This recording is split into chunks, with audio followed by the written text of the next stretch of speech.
принято считать, что если есть голос, который способен выразить национальный характер, душу героя, темперамент, то это, несомненно, конечно же, бас. Не случайно так много замечательных опер написано именно для этого голоса. Можно вспомнить оперы Борис Годунов, Евгений Онегин, «Жизнь за царя», «Хованщина», «Князь Игорь», «Севильский цирюльник» и многие другие. Во всех этих операх, в заглавных партиях пел наш сегодняшний гость, который покоряет слушателя своим голосом и невероятным артистизмом. Лауреат международных конкурсов, наш земляк, ныне солист Пермского театра оперы и балета Владимир Тайсаев. Здравствуйте, Владимир Тазретович. Добрый день. Добрый день, дорогие телезрители, те, кто смотрит, наверное, сейчас экран. Я, как гость нашей республики, тоже хочу поздороваться со всеми вами и поприветствовать вас. Прошло очень много времени с тех пор, как мы вот последний раз, это было в 90-е годы, когда мы с тобой встретились, и такое же интервью ты давал на телерадиокомпании «Алания». После этого ты вскоре уехал. Это было в каком году? Дай бог памяти. В 90-м, в начале 90-х, я так думаю. Да. Я уехал отсюда в 94-м году. Вот так-то. Да. А почему именно Пермь? Пермь, это было связано с моей поездкой на конкурс имени Римского-Корсакова, после которого, выступления на котором поступило приглашение от Ларисы Гергиевой попробовать свои силы, приехав в Пермь. Вот. И что, и, собственно говоря, Лариса в это время работала в Перми концертмейстером. Ну и я, приехав туда, вот так, в общем, понравился. Я знаю, что при поступлении в какой-либо театр оперный певца проверяют на арии Гремина. С тобой то же самое было? А ты что им спел? Я им спел «Ариоза короля Рене». Господь мой, если грешен я, за что страдает ангел чистый? За что поверг за меня во тьму ты взор ее лучистый? Подай мне радостную весть, утешь надежда исцеления. Я за нее готов принесть корону, власть мои владения. Лиши меня всего покоя, счастья, я все смиренно претерплю. За все тебя благословлю. Смотри, готов во прахе пасть я, всего лишиться все дать, но только дай мне не видать мое дитя, объятым тьмою. О Боже, жалься надо мной. Потом спел Лепарелло, арию Лепарелло со есть списком. не одну? Да, не одну. И спел еще Варлаама песню «Как во городе было в Казани». Вот эти три вещи. Ты их покорил. Ну, А что было больше? Чем ты взял их? Голосом, конечно же, но и, как я выше сказала, артистизмом своим, ну, вот... что очень привлекало зрителя нашего, я помню. Перед всем этим нашим, моим выступлением, так получилось, что у Грайра Ханиданяна был день рождения. Вот, и это было, я помню, 6 июня. И он пригласил, значит, а я должен был прослушиваться 7 июня. Вот. В общем, вот застолье там, тосты вот эти кавказские, значит, и ныне покойный Владимир Акимович Курочкин, который тогда был тоже, он говорит, слушайте, может, мы его так без прослушивания возьмем? Я ему говорю, и он меня спрашивает, ну как вы насчет этого? Я говорю, нет, Владимир Акимович, я говорю, я хочу быть равным среди равных. Вот, поэтому только с прослушиванием. Что... Мне интересно узнать, вот первая твоя работа на этой сцене, на Пермской. Первая моя работа, которую я представил пермскому зрителю, это была партия Мазетта в опере «Дон Жуан». 10, как сейчас помню, октября, в свой день рождения я летел туда, вот, а 16 октября я пел уже Мазетта в опере «Дон Жуан». А потом за этим последовало? А потом за этим последовали и некоторые, так как сказать, и серьезные партии, и такие небольшие партии, но которые тоже имели свою сложность. Например, партия Бонзы в опере Пучини «Чио-Чио-сан». Вот, потом я спел партию князя Галицкого в опере «Князь Игорь». Эх, только б сесть мне, князем на пути мне.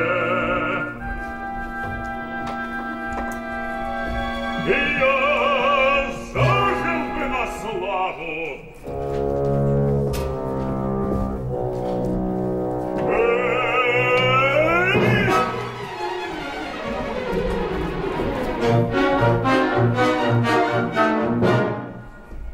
Только мне дождаться чести, на пути мне князя цести, я б не стал тужить, я бы знал, как жить.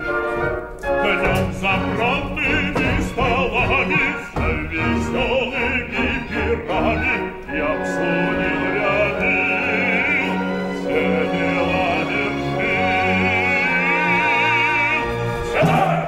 Затем был еще утвержден на роль Мефистофеля Шарля Гуно «Фауст».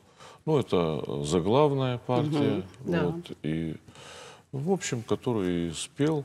И потом еще последовали другие партии. Это партия Мороза в «Снегурочке», и партия была Соленого это уже современная опера Чайковского, не Петра Не Ильича, Петра, да, Бориса Чайковского. Да, это «Три сестры». Вот.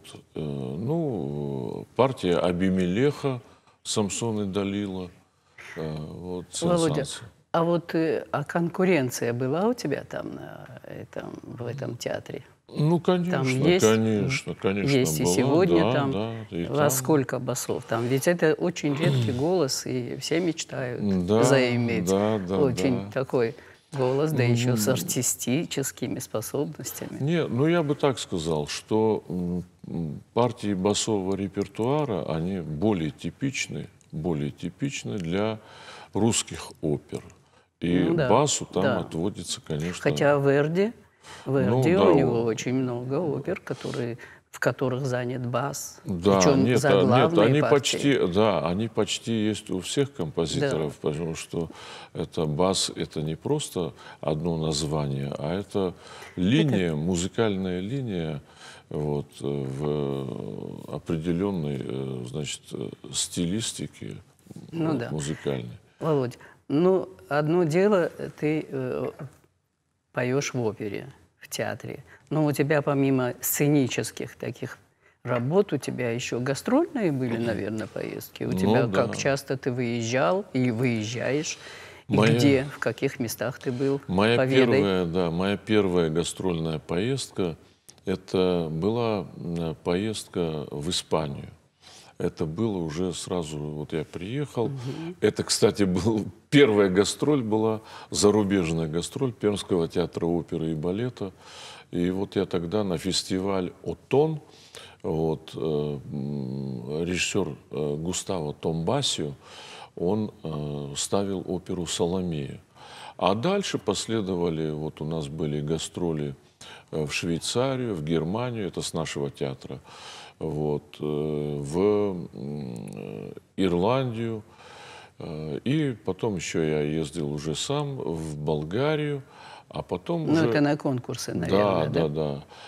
И потом меня пригласили, значит, в Америку. Уже я ездил с Екатеринбургским театром оперы и балета, с партией Феррандо в опере Верди и с партией Анджелотти в опере Пучини «Тоска». Это мы в Америке, мы объездили почти все восточное побережье Америки и частично коснулись центра Соединенных Штатов. Это Вичита, такой город. Это который год? Какой год был? Это был 2002 год. Да. Да. Но это очень хорошо, это радует, конечно. А потом последовали еще вот партии, я ездил с партией Бартола в Ирландию, Великобритания, Шотландия. Там, вот там тоже.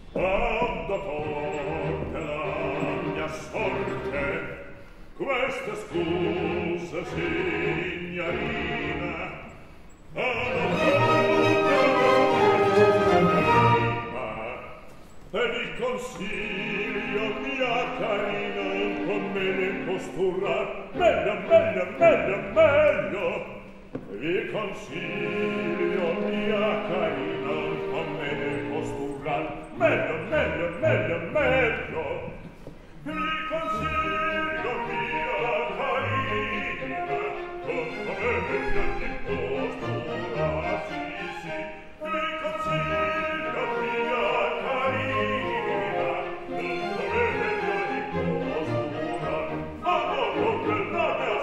queste scuse, signorina.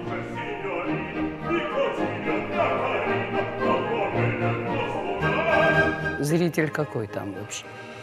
Да, я бы сказал, благожелательный, зритель... доброжелательный. Да, нет, Ведь... я не знаю, но на наших выступлениях я не слышал ни разу, чтобы что-то там, скажем, такой свист, там возмущение или какое-нибудь вредительство. Там. Все было очень благожелательно, очень хорошо, и под аплодисменты зрителя всегда мы завершали свои спектакли. У меня вопрос возник.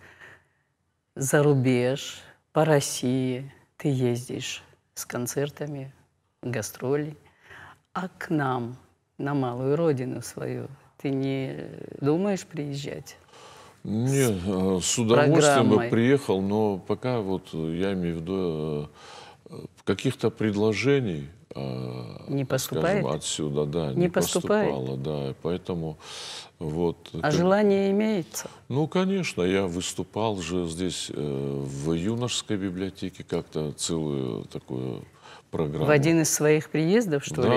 Да, мы показывали, вот. А так мы обговаривали еще с Ацамазом Макоевым.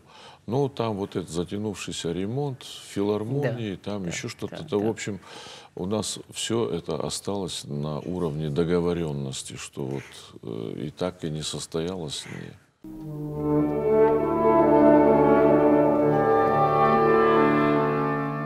Ты согласишься с тем, что вот у нас здесь, в Осетии, изобилие голосов разных? Я вот что хочу сказать. То есть те голоса, которые представляли лицо театра музыкального нашего, они разъехались, в разных городах поют. Если бы вот так случилось, что их пригласили, ты бы согласился? Конечно, я бы согласился. Эта идея, допустим, у меня самого в голове вот такая идея, думаю, вот... Собрать всех? Да, собрать всех И было бы хорошо именно выходцев из Осетии, Да, ведь вот собрать их в каком-нибудь спектакле, Да. чтобы вот Да. такой проект было бы очень интересно. Но это же несложно, я так думаю. Я Это, думаю, да. опять-таки, это в финансы все упирается, Да, наверное. упирается в финансы. И, кстати, вот за этим вопрос мой. А что для тебя важнее, финансы или творчество? Ну, конечно же, ну, это, наверное, сказать, это два крыла или две ноги, вот, которые одним крылом ты тоже далеко не улетишь. Вот. И если ты дашь другому предпочтение, то же самое, то есть не будет высоты полета. Вот.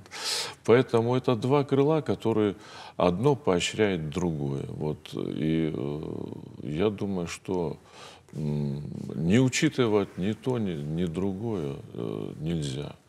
Вот. Но там, где, допустим, где я могу, я могу обойтись или, так сказать, на какую-то финансовую сторону закрыть глаза. Ну, а где это не позволяет какие-то моменты. То есть я давал и благотворительные у меня бывали выступления. И сейчас вот, в принципе, я давал для фонда вот «Рука помощи».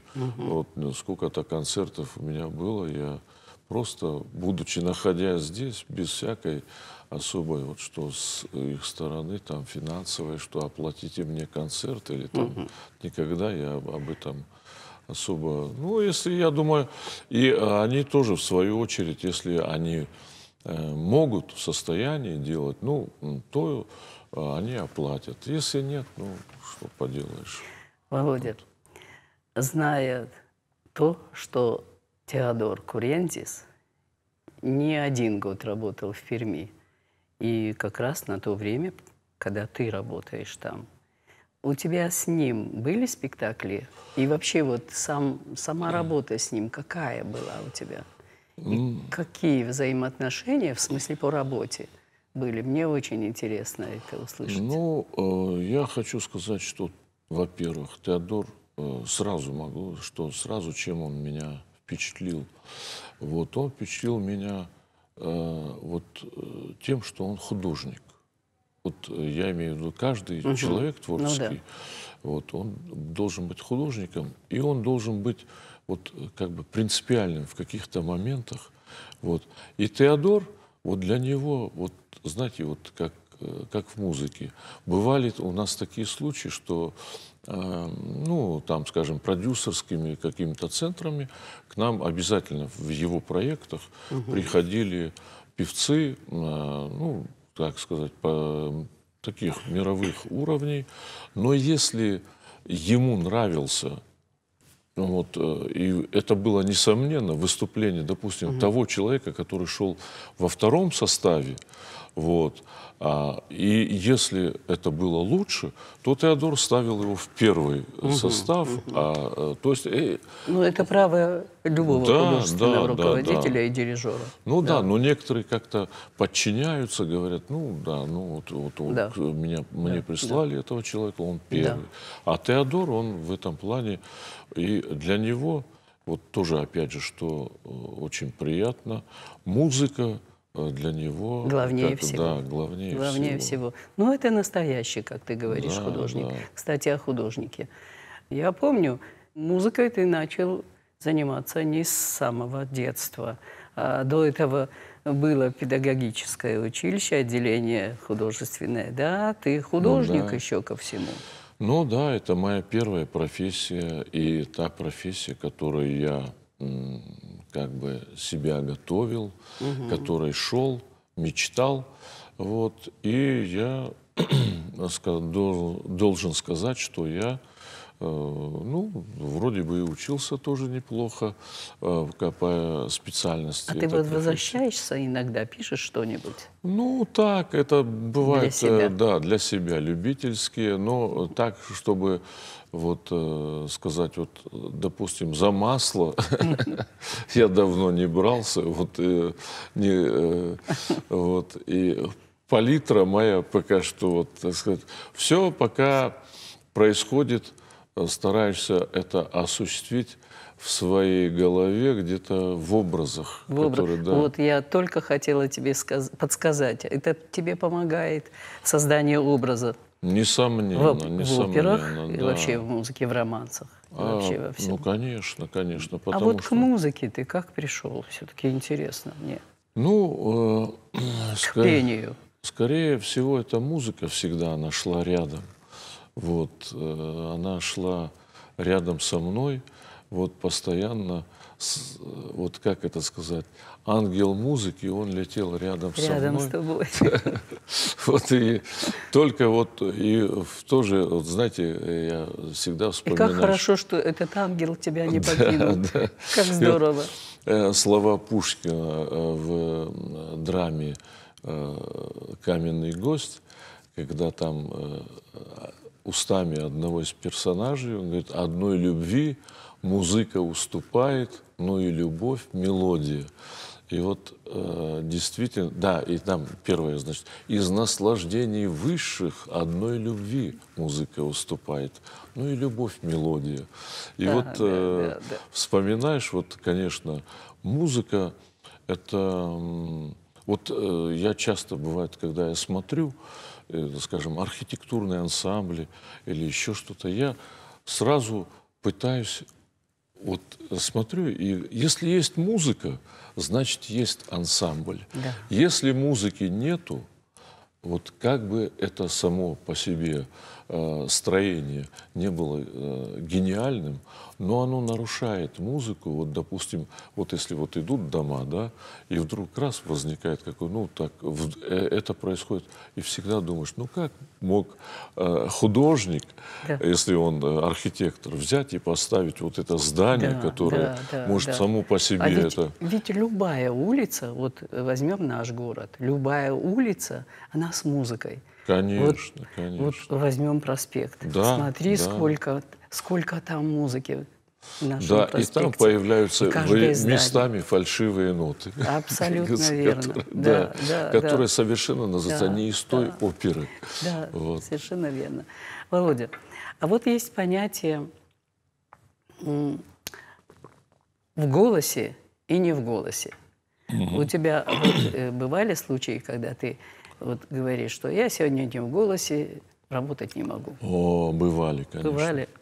Это было один из таких случаев, даже могу рассказать. И причем именно в этот момент, а это было после премьеры оперы «Кармен», где я пел партию с Камилью. Да. Да, и, значит, и тут посыпались какие-то приглашения на концерты там и так далее. А я чувствую, что а при ларингите нельзя, то есть надо переходить на режим молчания, так сказать. Да. А тут мне поступает, это было в преддверии 8 марта, приглашение от телевидения, приходите. Я говорю, вы знаете, я не в голосе, не совсем. Я говорю, вот у меня к вам просьба, только не, что вы меня не будете просить петь. Да нет, что вы. Вот и я, значит, прихожу, и они мне говорят, ну и в заключение, что бы вы исполнили, какое произведение для наших женщин. Ну, я ожидал такой подвох.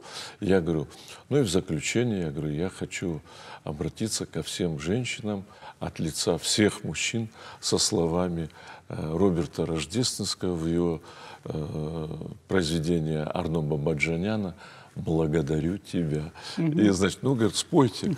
Что я сделал? И я, значит, сделал такое. И так, благодарю тебя. Значит, как будто я так, да. И потом мне говорят, слушай, говорит, что там с операторами случилось? Я же их просил, чтобы это... Володя, а вот есть еще понятие акустика. Да? Конечно, вот я с этим связана всю жизнь свою и знаю, что такое, какое определение можно дать любой точке, и в своей работе пользовалась этим. А вот ты в своей работе, вот на сцене Пермского театра оперы и балета, вот ты знаешь наиболее удачные точки на сцене, где наиболее звучит голос Ну, конечно, конечно. Ты пользуешься этим? Ну, вот в зависимости от декораций, Ага, от да, декораций, эти безусловно. места тоже меняют иногда такое акустическое Безусловно, звучание. да. Вот, а так, несомненно, когда находишь какое-то место, и ты видишь, тебе там слышно очень хорошо оркестр, и оркестру тоже голос с этого места летит лучше в зал. Вот. Ну, это абсолютно не означает, что я бываю привязан к этому месту. Вот. Это в концертном выступлении. Чаще всего вот в концертном бывает такое, да, ты ищешь это место, а в сценическом выступлении, когда играешь образ там, то есть это, если он обусловлен какими-то передвижениями, мизосценическими действиями, то там хоть там акустически звучит, или там не звучит, просто приходится вот как бы учитывать этот момент и Пользоваться регулировать, этим. да. Да. О сегодняшней опере. Вот как тебе сегодняшняя режиссура, вот современная режиссура оперная, как ты к этому относишься и вообще ты сталкивался с этим? То есть ты пел в современной постановке оперы? Ну, конечно, я пел, вот работал с такими режиссерами, как Филипп Химмельман. Это Вот. кто? Ну, это известный режиссер, тот, который принимает участие и в зальцбургских фестивалях, и то есть ставит, то есть тот То режиссер, есть который серьезный действующий. режиссер, да? Потом, да, Роберт Уилсон, Уилсон. тоже это, которого по определению наших, что это Станиславский, Да. нашего Да, времени. я тоже Вот, наслышана. да, и вот Роберт Уилсон, ну, из наших современных, так сказать, вот сейчас в нашем театре ставит Богомолов. Вот это Да, муж это Собчак. московский. Да, я не знаю, конечно. Но он я еще режиссер не- драматического театра. Да, он ставит, да. вот ставил, сейчас у нас, кстати, в театре Марат Гацалов. Вот, Наш земляк. Да, вот его первая постановка в нашем театре. Он режиссер или Да. дирижер? Нет, он режиссер, Режиссер. да, он режиссер. И он ставил оперу «Дон Жуан». Современная постановка? Да, он ставил как бы в трактовке современной. Ну, как ты относишься? Меня это интересует. Ну, какие-то вещи я готов поспорить, а какие-то вещи воспринимаешь как какой-то новаторский шаг.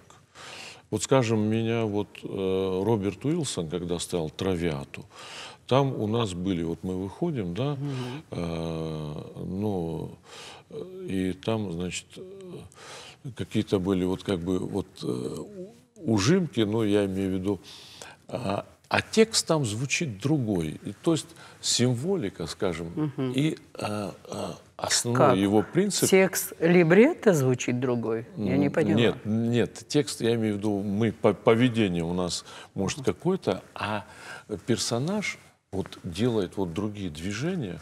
И это было очень интересно в каком смысле? Да. Вот вы знаете, вот, ну, допустим, действительно, вот, там вы помните, да, «Травиата» начинается с того, с прихода гостей, Да. вот, где они на веселе приходят. И вот, то есть, когда гости приходят, вот, поздравляю, да, но не все ведь испытывают вот такое ощущение внутри себя, восторга. да, которое они пытаются высказать. И вот Роберт Уилсон, вот он открыл такой вот интересный момент.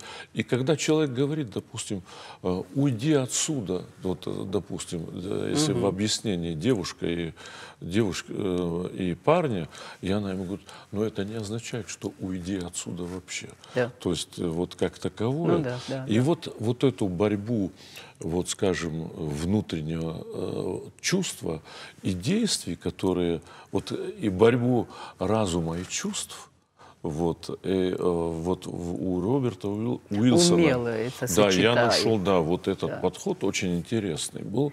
И хочу сказать, что тоже не все поняли или приветствуют это. Ну, это естественно. Да, я а так думаю. я могу сказать, я еще Вот к самой режиссуре я отношусь проще. Я бы сказал, вот мне очень понравилось высказывание Юрия Тимирканова, который сказал, а вот ты спроси, пожал бы тебе композитор руку, если бы ты сейчас вот, встретил его и после просмотра того, вот что ты сделал. постановки, да. Вот если да, смело делай то, что ты делаешь. Мне так кажется, что подход в режиссуре, мне кажется, должен быть вот именно новое слово, новый ракурс Очень видения. осторожно нужно с этим конечно. Работать. Потому что я думаю, что Очень сам композитор и сам создатель, автор произведения, он трепетал над этим. Когда Джузеппе Верди поставил, значит, «Риголетто», оперу, то вы знаете, что Гюго эта пьеса называлась «Король забавляется». Да. То есть и то, что там сначала Гюго это не приветствовал, но потом, когда он увидел, он пожал ему руку, потому что он был, это композитор.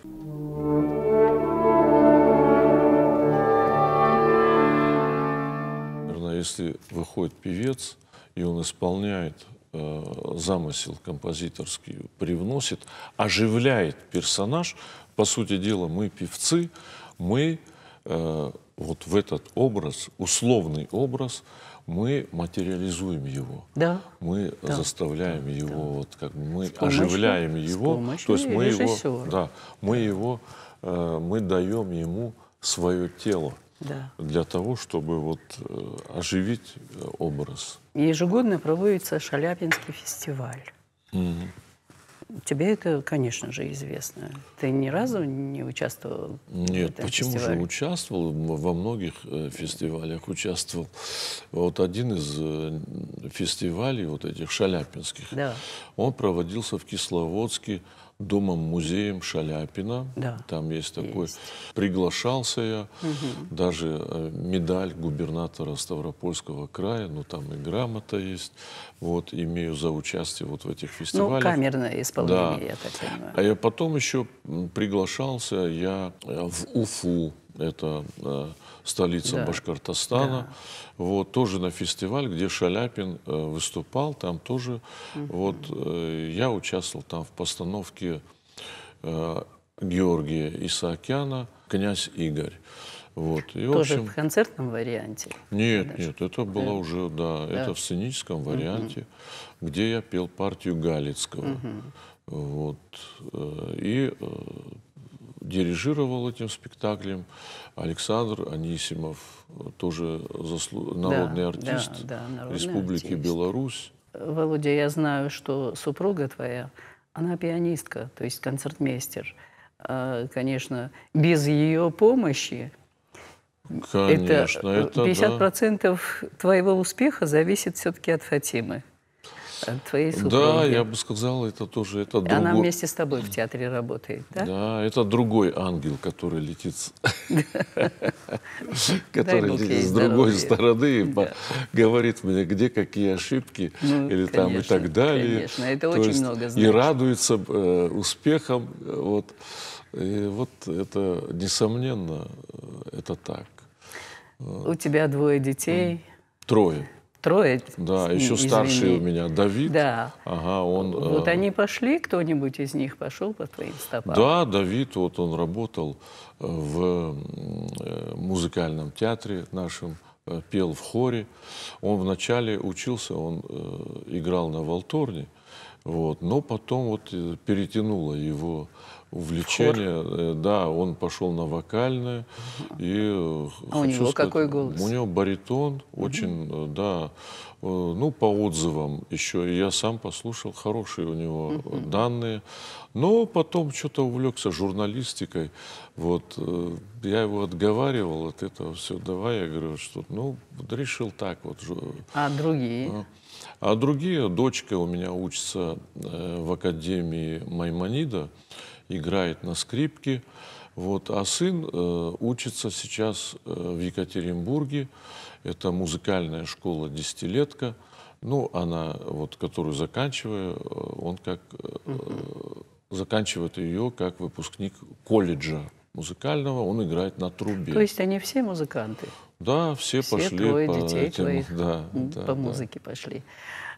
Скажи мне, пожалуйста, а вот мечта у тебя какая? Мечта? Ведь все вы музыканты, все. Трое твоих детей, ты сам, твоя супруга. Мечта у меня есть очень хорошая, моя мечта, чтобы наша маленькая республика, чтобы она процветала. Вот это моя мечта. Чтобы мы, как великая страна, снова, вот, чтобы мы стали единым вот таким содружеством. Вот это моя вот такая мечта. И моя тоже. Да, вот. Скажи мне, пожалуйста, а вот в твоей профессиональной деятельности случалось такое, что ты перешагивал через свои принципы? Через совесть нельзя перешагивать, потому что это единожды... Ну, не только да. совесть. А имеется в виду, вот ты участвуешь в какой-то постановке. Вот у меня бывало так, конечно, я вот участвовал, меня пригласили на одну постановку в Ростов. Была партия «Аннибали» в «Колокольчике». С очень я интересом эту партию подготовил, все. А приехав, увидев, какую постановку там ставит этот режиссер, то есть я думаю, ну, куда я вообще, зачем я сюда приехал вообще, вот, да. честно. Да, вот, то есть у меня было желание повернуться. Ты повернулся? Нет, вот я вот, ну, думаю, может быть, все равно вот не обошлось. Вот тебе и взял, случай. нет, взял и сказал там режиссеру, этот режиссер убежал там что-то. Вот, и он мне тоже отомстил, он меня не поставил на премьеру потом. Вот, но я об этом вот иногда думаешь, о чем сожалеть. И честно скажу, вот если говорят слово там не соловей, вылетит не поймаешь, иногда я сожалею о том, что я не сказал. Вот я сожалею, что когда к нам приезжал Марк Захаров голосовать за Ельцина, вот, призывая голосовать нас за Ельцина, что тогда я не встал и ему не сказал, что как вы, уважаемый режиссер, предлагаете нам голосовать за вот человека, который, посмотрите, что творится в нашей стране. Вот. И вот эти вот такие моменты, оно по отношению, вы знаете, вот есть режиссерский замысел, есть некоторые режиссеры, которые они не хотят, чтобы ты знал, куда они хотят привести, к какому. Вот. Ну и тут ты как бы вначале, как говорю, смотришь, ну что же он хочет. И вот вы знаете, есть профессии, я так условно скажу, есть профессии с мужским знаком и с женским знаком. Вот профессия артиста – это профессия, я бы сказал, с женским знаком. Вот то как? есть, да, его выбирают. То вот есть он, ты так чувствуешь? Это? ну да, вот он стоит, вот вы возьмите, проявите там, скажите, вот, он скажет, ну знаете, так, я возьму другого артиста, вот, знаете, да, вот это. да. И артист вот, и в итоге что пострадает? Пострадает то, что ты не сделаешь того, что ты должен был сделать. Вот Может так быть, вот. да. Вот. Я имею в виду оживить определенный образ, который ты можешь как вот именно артист. Я думаю, многие сожалеют, что, скажем, некоторые киноартисты, что они не сыграли в тех или иных ролях, потому что они поругались, допустим, с режиссерами или что-то у них не состыковалось. Ты помог мне спросить тебя. Вот ты мечтал спеть партию, скажем, в какой-то опере, но тебе до сих пор это не удалось. Есть такое? Я мечтал спеть партию Бориса в опере «Борис Годунов». Ну, ты же пел ее. Да, я ее пел. Спел я ее на фестивале «Болдинская осень» в Нижнем Новгороде. Вот там я и спел эту партию Бориса Годунова. И мне было честно скажу, мне как исполнителю было приятно, что я участвовал в традиционной постановке. Это была традиционная Ну, постановка. это большая работа. Да. Это очень большая работа. Скажи мне, пожалуйста, а как ты относишься к критике? Критики, если она очень такая хорошая. Ну, когда же... Вот она мне, может- например, нравится, как вот я читаю критику своего сокурсника, коллеги Эдуарда Даурова, где он вот Ну-ну. пишет. Мне нравится, как вот его критические статьи, вот, где они с определенной взвешенностью он рассуждает о том или ином вот спектакле. И мне нравятся вот его статьи, потому что я вижу, что эти статьи, они идут от сердца, и не просто заказные статьи. То есть веришь им? Да, да. Но я спрашиваю о критике тебя, твоей работы. Ну, я отношусь нормально, как словами Пушкина. Помогает она тебе или наоборот расхолаживает, или наоборот крылья опускаются? Как ты к этому относишься? Ну, несомненно, говорят, доброе слово и кошке приятно. Это да. Да, это вот если касаться критики. Вот. Но я критики вообще как таковой, вот словами Пушкина, «Велению Божию, он, муза, будь послушна, обиды не страшась, не требуя венца, хвалу и клевету, приемли равнодушно и не оспаривай глупца». Все, Вот поэтому, да, мне все предельно ясно. да. То есть вот это и есть критика. Я имею в виду, если где хвала, то есть та критика, которая существенная, где говорится, которая в состоянии тебе помочь в поиске, в выборе чего-то. Вот я вспоминаю, как Мамонт Дальский, Шаляпин в поисках образа мельника, вот, как же его сделать. И вот такой известный артист на рубеже вот 20 века, Мамонт Дальский, он Шаляпину подсказал, говорит, у тебя мельник, говорит, у тебя он торгаш, вот, а мельник это мужик. И Шаляпин пишет, что, говорит, вот как иголкой он пронзил мое сознание, я понял, как надо трактовать образ мельника, что он как крестьянин, вот что вот именно вот от этого нужно идти. Вот от этого и вопрос у меня возник.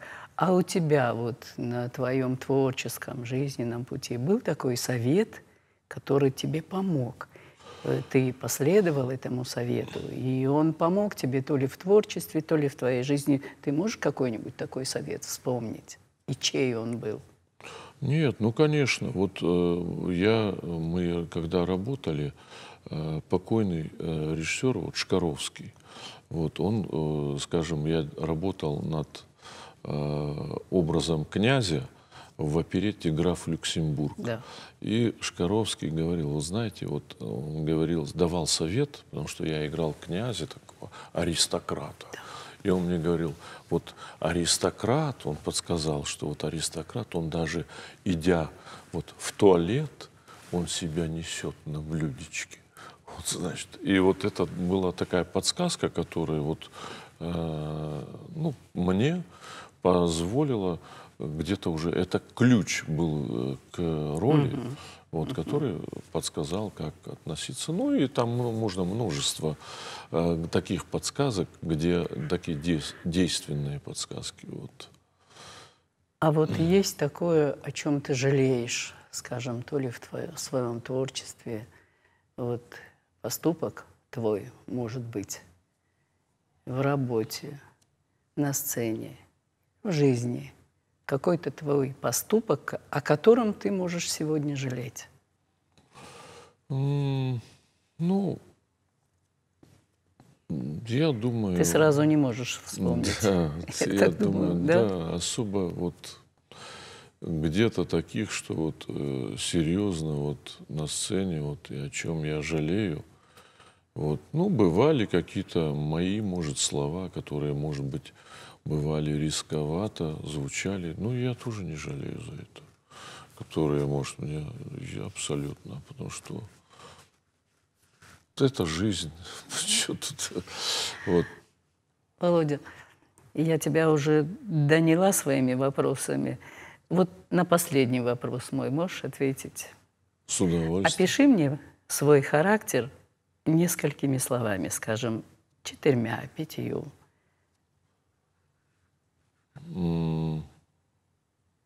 Вот это мне трудно описать, мой характер. Лучше пусть его описывают Лучше тебя меня свой знает. характер никто не знает.